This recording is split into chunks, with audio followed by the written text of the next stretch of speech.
Welcome to another episode of Not for the Weak-Minded.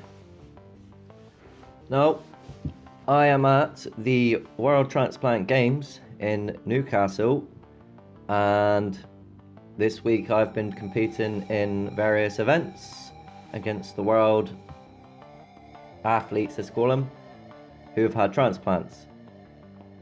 Competition is fierce, and well, I'm way too busy trying to get the truth out there to even put the time and effort into practice as much as I'd like. And so I didn't get any medals this time. This is my first Worlds, and probably will be my last because of, well, more corruption really, because it is expensive to come to these events. Believe it or not, it is not cheap. We have to pay to come here to represent our country, while other countries get paid to be here. So, there is a high level of corruption, even though this is something that's really good, that we're all here, second chances, even though it's wrong, because we can, there are alternatives to curing all diseases, which was discovered in 1859 by a guy called Royal Raymond Rife, who discovered his life's work that all diseases can be cured with frequencies.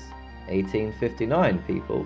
And if you don't believe me, look it up. He's got there's a machine out called the Rife machine, and everything in this world is mental anyway, so it really is mind over matter. So I've been trying to tell people that, there's studies that show that people that have been on stage 4 cancer have had a placebo that had nothing, and yet they told him this is going to save you, and it saved him, but it had nothing. It was nothing. It was a placebo. So he saved himself, right? He saved himself with his own mind, his willpower to will to live, to fight whatever it is inside him. The spirit inside you is strong in these times. That has to do with the stars and ascension. Now, a lot of you are walking around this world not really seeing what is really there to be seen in plain sight. And so when I was here this week, I was stopping people in the street and asking them, excuse me, what do you think this statue might mean and represent, and why do you think it's there? Right, those questions then get thoughts, yeah? And this is how you change your mind about everything. It starts with asking questions. Please, people, start asking questions as to what the hell you're seeing going on around you. Because it's, albeit it's a nice day today, it's been winter in the middle of summer, and that is not global warming. All the leaves are falling off the trees in the middle of summer, dead brown ones, and the skies are grey. So, what do you think this statue, giant statue, is really trying to say to you, even though you're not really asking the questions as to what it is there for? So as you can see, there is a serpent on it, and this goes down to the vagina area, its head. The statue has no head, has no arms, and is probably ancient.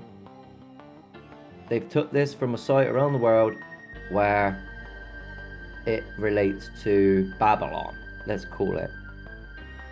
After Rome. Rome was colonization, like the Templars. Templars built castles that were then boundaries to take over new areas. And once they had finished with that people by literally amalgamating their beliefs and the people's beliefs as one, through suppression, war, all the things that we see today, but much worse.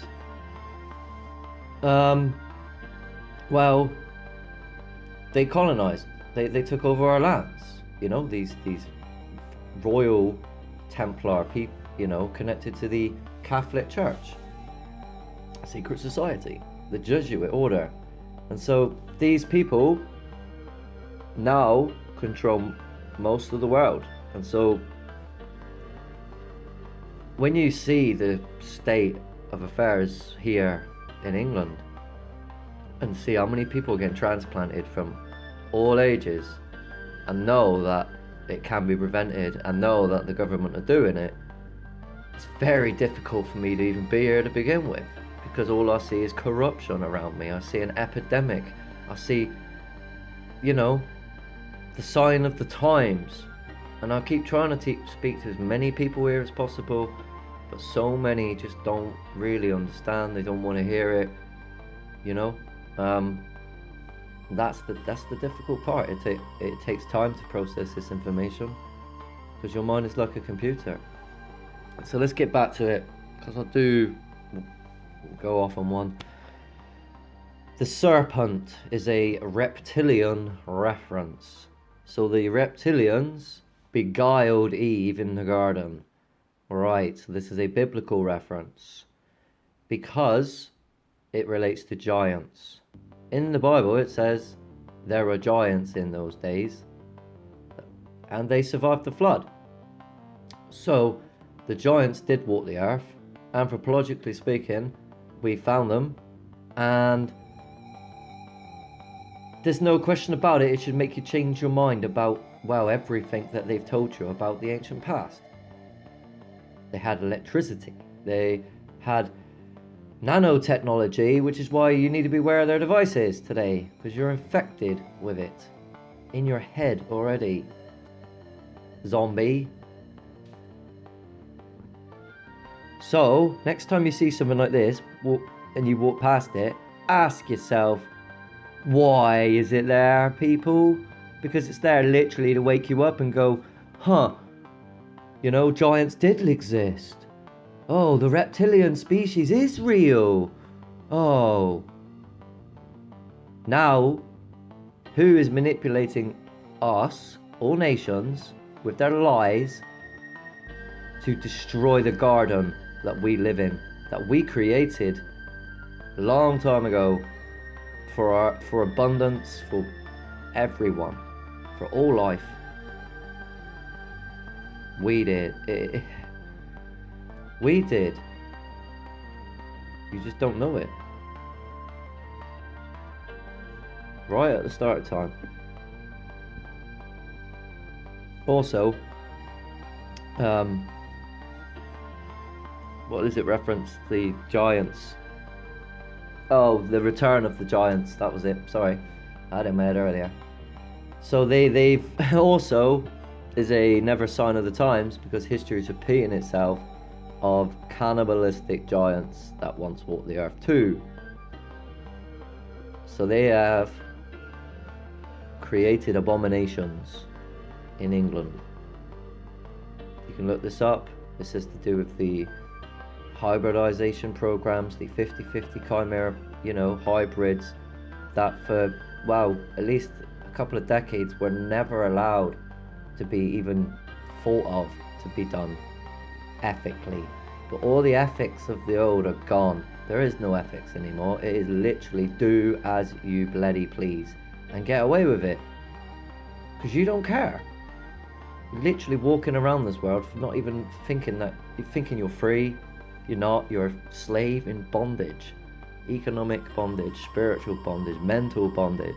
You must break free of their lies and see truth of the sign of the times. It's right next to this church. It's next to 3 churches. So this is just one statue. I'm going to do another video in a minute, another one to do with androgyny. So please share, like and subscribe.